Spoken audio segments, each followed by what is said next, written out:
Now, Kentucky Truck sent a very clear message not only to Ford, but to GM and Stellantis as well. Don't you dare slow walk us or lowball us.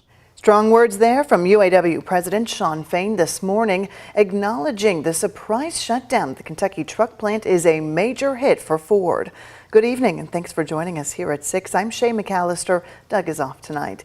It has been nearly 72 hours since workers walked off of the assembly plant to join the picket line. Now, long lines are forming at the Expo Center as workers begin to register for strike pay. Senior reporter Isaiah Kim Martinez and photojournalist Emma Gefter join us live. Isaiah, what's it looking like at this hour? Well, Shay, certainly not those long lines extending into the parking lot here at Freedom Hall like we showed you earlier, but all things considered, 6 o'clock here tonight, you can see the lines here. They are still going up until about 8 tonight. That'll be the same case tomorrow, the same case Sunday. All these Louisville Ford workers signing up for direct deposit for that $500 weekly payment. But as we learned here, they won't hit bank accounts right away, and time is of the essence to get a deal done.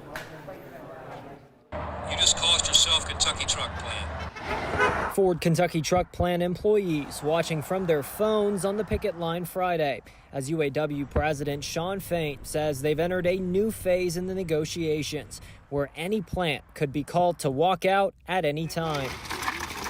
KTP workers staying hydrated. For the fight, that's timeline remains unclear. And over at the Expo Center, everybody that's out here feels the same way, that it is worth the sacrifices that we're making for what will be the end result. Benji Abels and hundreds of other KTP employees standing in this extensive line around Freedom Hall, all registering for strike pay, a process we're told will take through Sunday, with the money likely not hitting bank accounts for at least another week. How would you describe your emotions? Is it confident? Is it nervous? Where are you? Yeah, it's nerve-wracking to not have any idea. Like you said, there's no crystal ball. I'm inspired by our membership right now.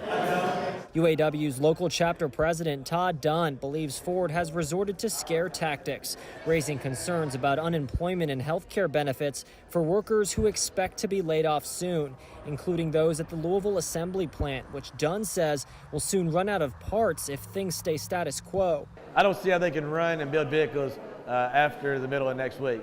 No magic carpet ride. There's nobody making them anywhere else. Folks like Abels, who has been with Ford since 2012, tell me each day that goes by is a lose-lose situation. The longer that it goes on, the more that both sides will be hurt. I would hope that within 2 weeks that we would be done. But at the same time, he says, make no mistake, Louisville Ford workers are willing to hold out for the right deal. And like you just heard there, the timeline for the anticipated layoffs for thousands of workers over at the Louisville assembly plant is a bit more broad than we were initially told. You just heard Todd Dunn there saying he's expected more of a staggered layoff approach that could still start as early as tonight or as late as Tuesday or Wednesday of next week. Shay. Okay, Isaiah, thanks for the update. If you'd like to stay up to date on this historic strike and how negotiations are going between the UAW and the Big Three, head to our website. We are constantly posting updates there. It's WHAS11.com.